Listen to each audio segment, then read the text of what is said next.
Não sei se você viu nossa chamada lá no Instagram, né? A gente está começando a fazer aquelas chamadinhas pelos stories ali, por livre, espontânea pressão do pessoal da comunicação. Vocês têm que fazer uma chamada, um videozinho e tal, e a gente paga aquele mico, né? Mas sei que é só pra gente mesmo que a gente está pagando mico. Para vocês não, é normal, né? Mas eu falei ali que a gente vai refletir sobre essa questão da geração atual. Claro que é sempre muito delicado de falar sobre esse negócio de geração X, geração Y, millennial. Hoje eu ouvi falar de centennial, né?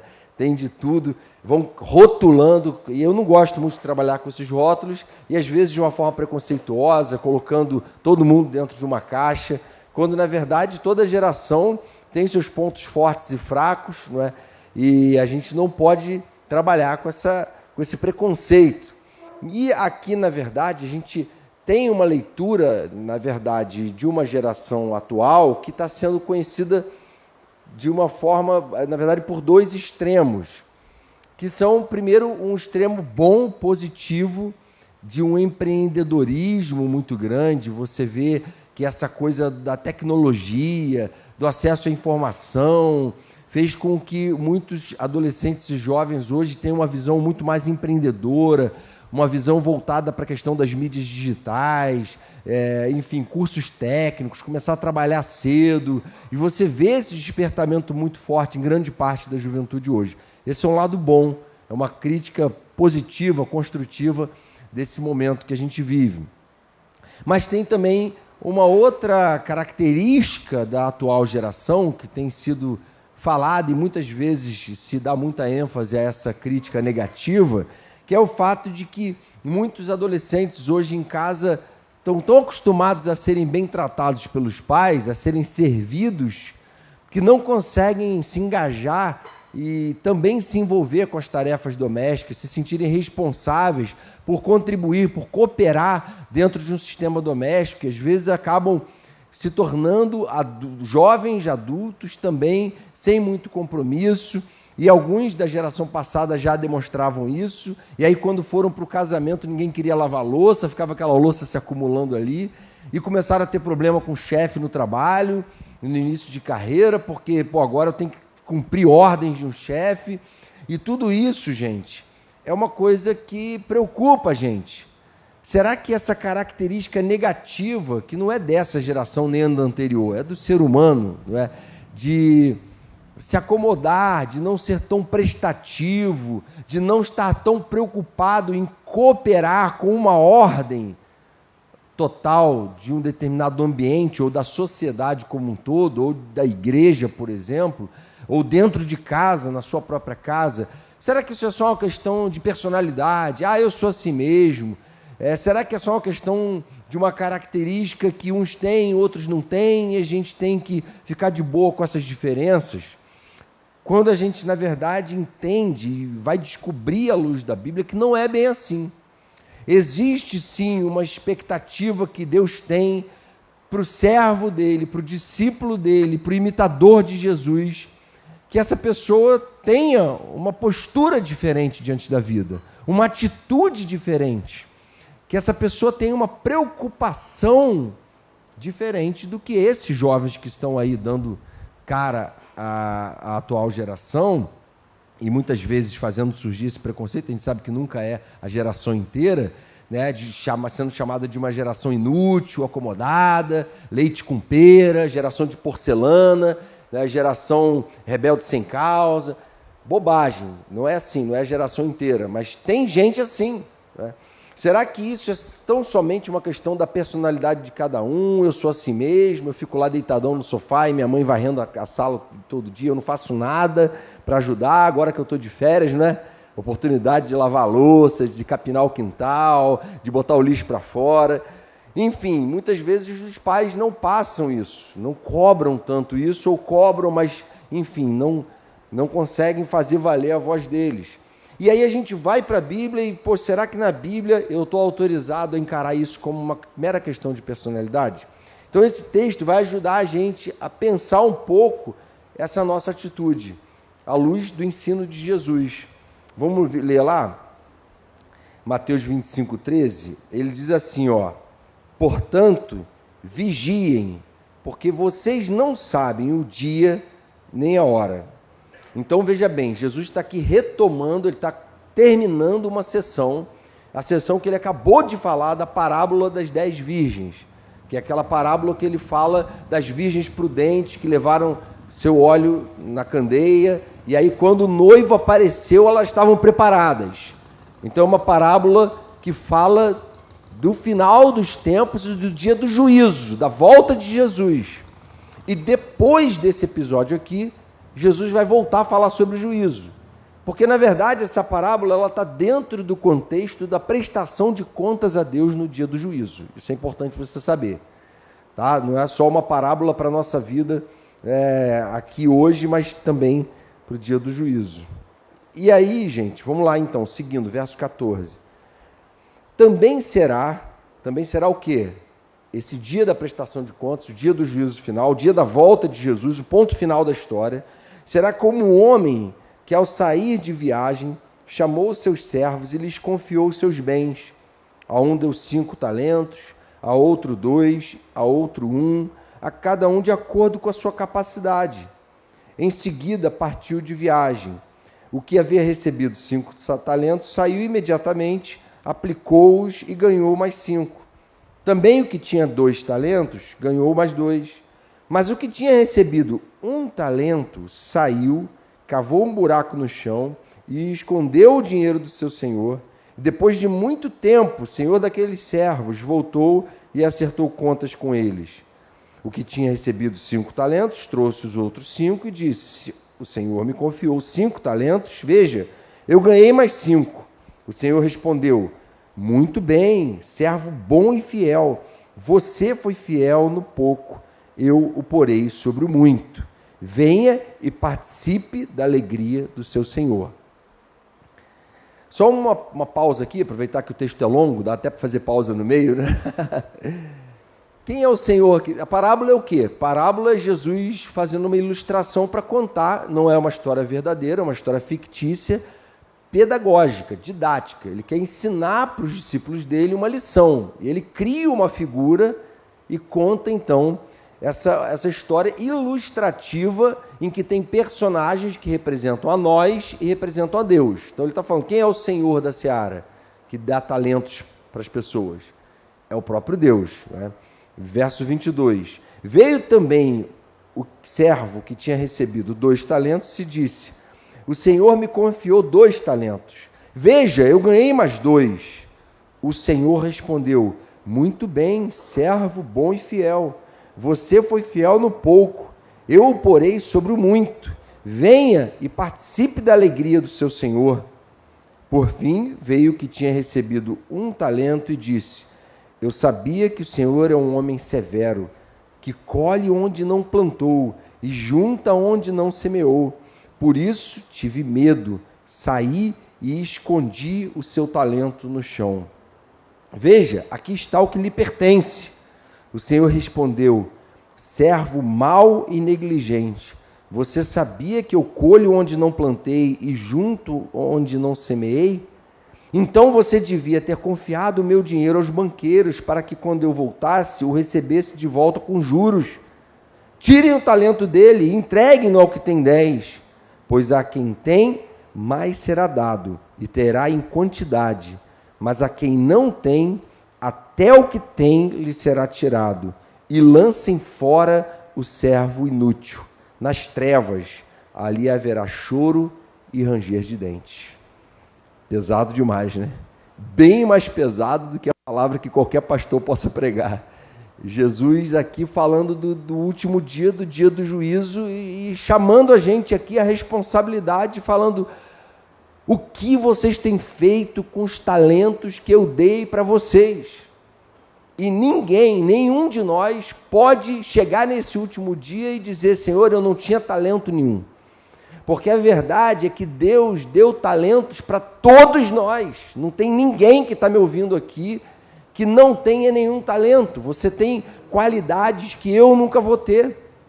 Você tem capacidades, uma inteligência para alguma coisa que eu não tenho, e outros aqui também não têm, porque Deus colocou no homem que Ele criou capacidades, condições, inteligência, habilidades, dons, talentos. Ele deu essa capacidade. Essa palavra talento, na verdade, era uma moeda de ouro que valia 6.000 denários. O denário era o salário de um dia de trabalho. Então, um talento era o equivalente a 6.000 dias de trabalho. Então, na verdade, é complicado fazer essa conversão, a relação era diferente, trabalhista, servil e tal. Mas a verdade é que o denário aqui significa, o talento aqui significa uma coisa de um valor muito grande, uma coisa de grande valor. E ele está falando que Deus não colocou mixaria em nós, ele colocou um talento, ele colocou algo de muito valor em cada um de nós. Pode ser uma sensibilidade para alguma coisa que outras pessoas não têm.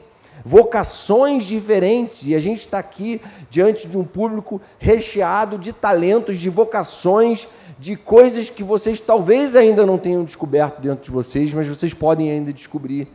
Capacidades que Deus deu. E aí, gente, Deus então está dizendo, Jesus está dizendo que no dia do juízo, Ele vai querer saber o que eu e você fizemos com os talentos que Ele nos deu. Quer saber um talento, por exemplo, bem simples aqui? A sua saúde. Se você está aqui hoje ouvindo, né, com saudável, veio andando para cá, se você tem inteligência para estar cursando um colégio hoje, você tem muito mais coisa do que muito mais gente, do que muitas pessoas sonhariam em ter. E aí, o que você tem feito com isso? A gente está vivendo a realidade de uma geração mais sarada do que nunca, mais bombada, mais consciente do que é saudável, do que não é saudável, mais preocupada com a estética, não é? O narcisismo das redes sociais faz a galera se preocupar com estética, fazer um monte de procedimento para ficar bonito, né? Se preocupar com o corpo, toda essa coisa, se preocupar com a graduação, se preocupar com desenvolver talentos, mas muitas vezes a pessoa reconheceu o talento, está desenvolvendo, mas para servir a quem com esse talento? A si próprio, seu próprio prazer, suas próprias realizações. E aí Jesus quer ajudar a gente a enxergar esse talento como um potencial de servir o reino dele, de servir a glória dele, de usar ele de uma forma que no último dia, quando o Senhor perguntar para nós o que você tem feito com os talentos que eu te dei, a gente diga para ele: Senhor, eu tenho multiplicado esses talentos, eu tenho alcançado vidas, eu tenho impactado a minha família, os meus pais, os meus irmãos, meu irmão se converteu por causa do meu testemunho, esses talentos que o Senhor me deu, eu estou levando para frente, eu tenho me oferecido para o teu serviço, porque eu não vejo o UP ou a Oceânica como o meu clube social, eu vejo aquilo como a minha missão, eu estou ali para servir, eu estou ali para cumprir o propósito de Deus para a minha vida, eu não estou ali para usufruir, para sentar e assistir pessoas servindo a Deus, eu estou ali para dizer: Senhor, eis-me aqui, amém? E o texto fala, na verdade, de dois tipos de pessoa, a primeira delas, que é representada pelos dois que receberam 5 e 2 talentos, que é o tipo de pessoa que multiplica o que tem. Multiplica o que tem. Na verdade, algumas pessoas têm uma capacidade tremenda de multiplicar. E o texto, na verdade, diz que ele distribuiu, veja bem, esse fato aqui é importante. Ele deu de acordo com a capacidade de cada um. Para um deu 5, para outro deu 2, para outro deu 1. E aí, tem pessoas que têm esse talento, né? Não sei se vocês conhecem a história do Barão de Mauá, mas ele veio do Rio Grande do Sul para o Rio de Janeiro com 9 anos de idade trabalhar como office boy do tio. E aí, de office boy do tio, que era comerciante, ele se tornou o maior credor do império, ele se tornou o primeiro empresário a construir ferrovias, e se tornou dono de bancos no Brasil e na América do Sul, se tornou, enfim, o maior exemplo de alguém que sabe multiplicar o que tem. Tinha um talento fora do comum, o Barão de Mauá. Algumas pessoas são assim, Mark Zuckerberg, né? Bill Gates, Steve Jobs, conseguem pegar aquilo e transformar e multiplicar, e o cara, vira um líder, vira uma referência. E às vezes a gente olha para esses caras e fala, mas eu não sou assim, eu não sou tanto assim. É verdade, às vezes a gente não tem 5 talentos, a gente só tem 2, a gente só tem 1. E Jesus respeita isso, Deus respeita essas diferenças. Ele não deu 5 para todo mundo, ele não fez de todo mundo alguém muito produtivo. Mas certamente todos recebem pelo menos um talento. Todos têm capacidades pelas quais podem servir a Deus, multiplicar e servir a Deus. E aí esse primeiro grupo, na verdade, quando chega no final da história, ele fala assim para aqueles 2, muito bom, servo bom e fiel, você foi fiel no pouco, eu o porei sobre o muito. Venha e participe da alegria do seu Senhor. O que Jesus está falando é assim, Deus se agrada da produtividade, Deus se agrada da prestatividade, Deus se agrada de alguém que não consegue ficar acomodado, observando a vida passar, observando o tempo correr. Ele se agrada de pessoas que arregaçam as mangas, se oferecem, fazem. Ele se agrada de pessoas que realizam. E ele não tem outro projeto para nenhum de nós aqui. Ninguém pode dizer, não, na minha vida ele não vai realizar nada, porque eu sou um cara tranquilo, sabe? Eu gosto de ficar na boa, na minha, sem fazer nada. Não existe, isso não é projeto de Deus, é isso que Jesus está falando.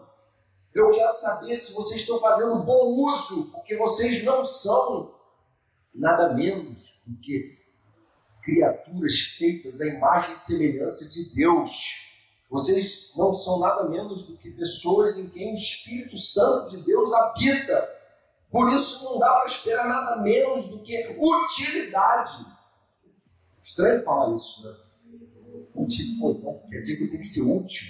Essa coisa útil é uma palavra que a gente usa muito para objetos. Esse objeto aqui é útil para mim.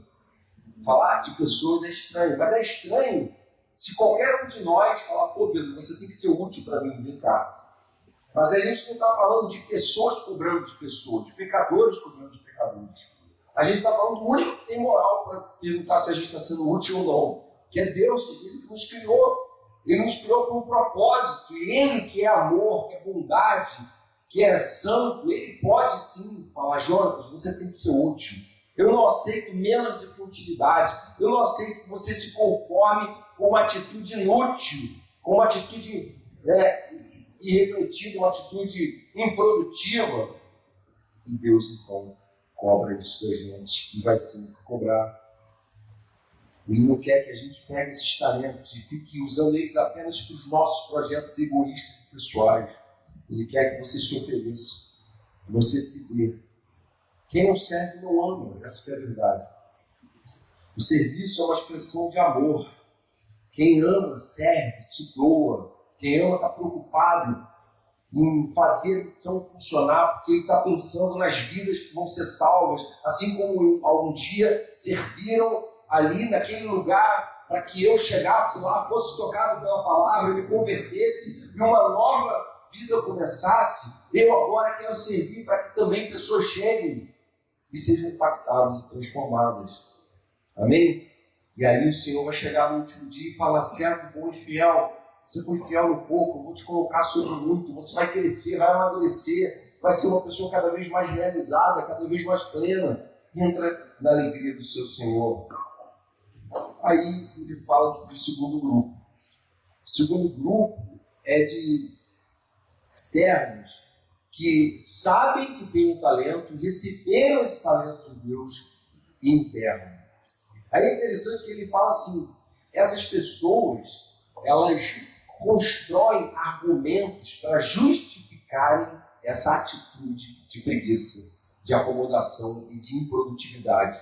Elas constroem um argumento para não dar fruto. Ele construiu, ele racionalizou, ele falou assim, Senhor, eu sabia que o Senhor é santo, que o Senhor é bondoso, que o Senhor é justo. Aí eu, temendo o Senhor, como eu sou muito piedoso, temo ao Senhor, tenho uma relação de muito respeito com o Senhor, eu resolvi enterrar, eu resolvi não correr o risco, não investir, eu decidi me acomodar, porque eu temia. que o Senhor, sendo justo, me punisse depois. Sabe aquela pessoa que fala assim, não, eu queria até me comprometer com as coisas de Deus, mas não dá não, eu tenho pecados na minha vida que não me permitem hoje me envolver, me comprometer.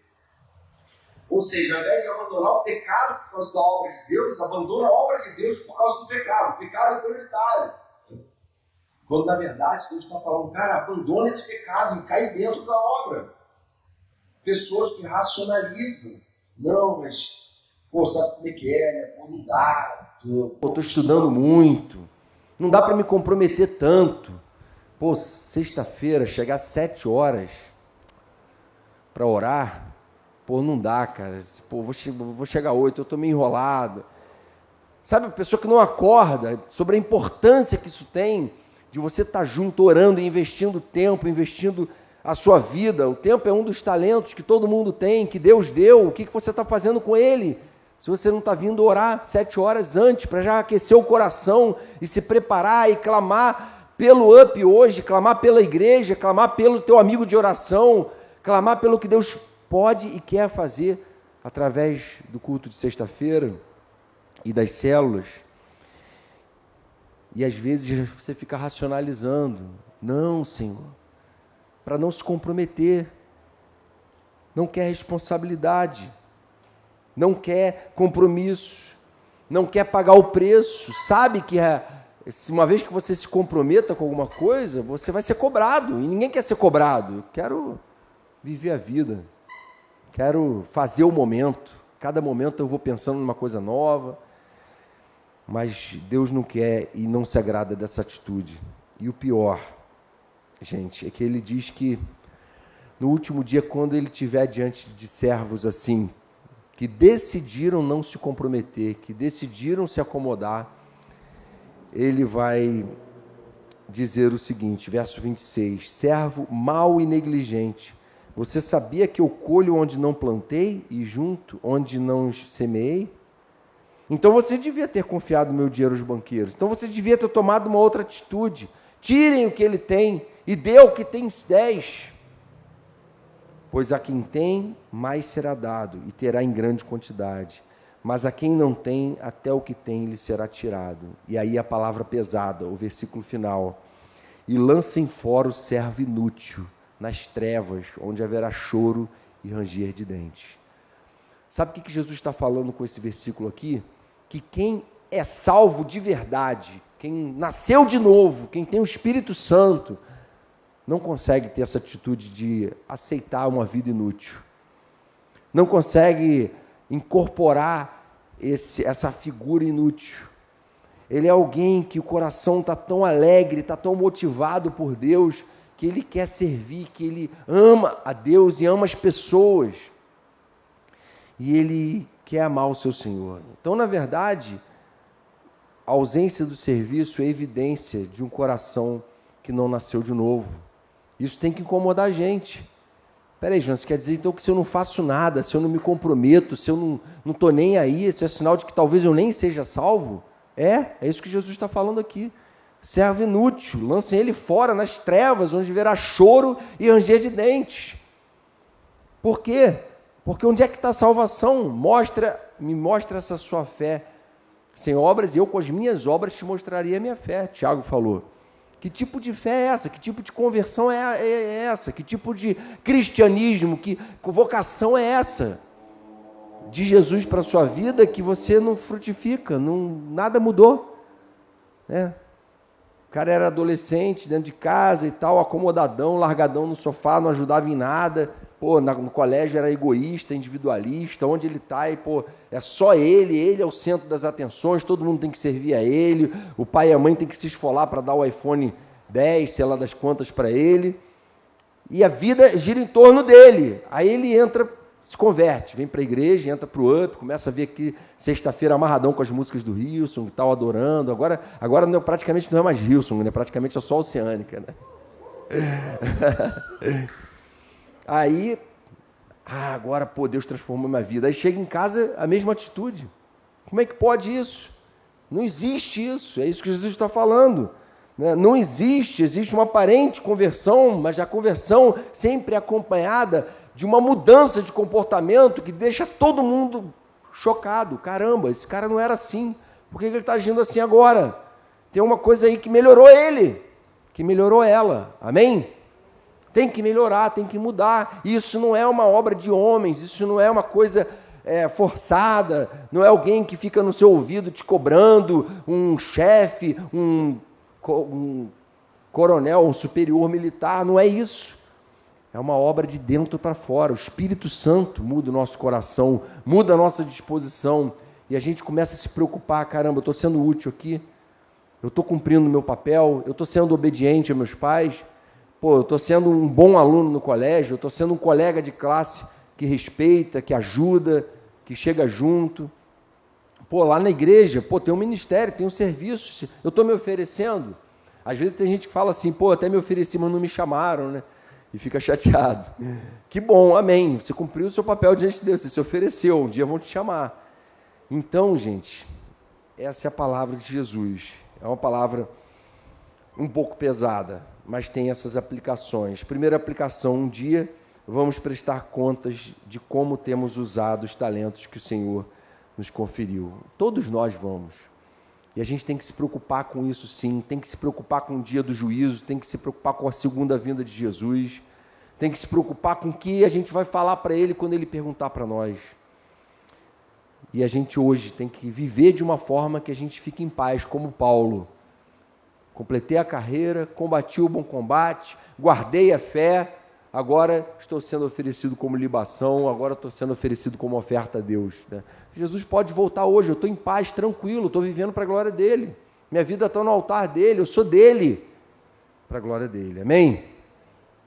E a segunda e última aplicação aqui, já que são só 2 pontos, são só 2 aplicações, né? Precisamos usar com todo o empenho os talentos que Deus nos usou. Tem um versículo que eu gosto muito de Eclesiastes 9, 10, que ele diz assim: o que as suas mãos tiverem que fazer, que o façam com toda a sua força.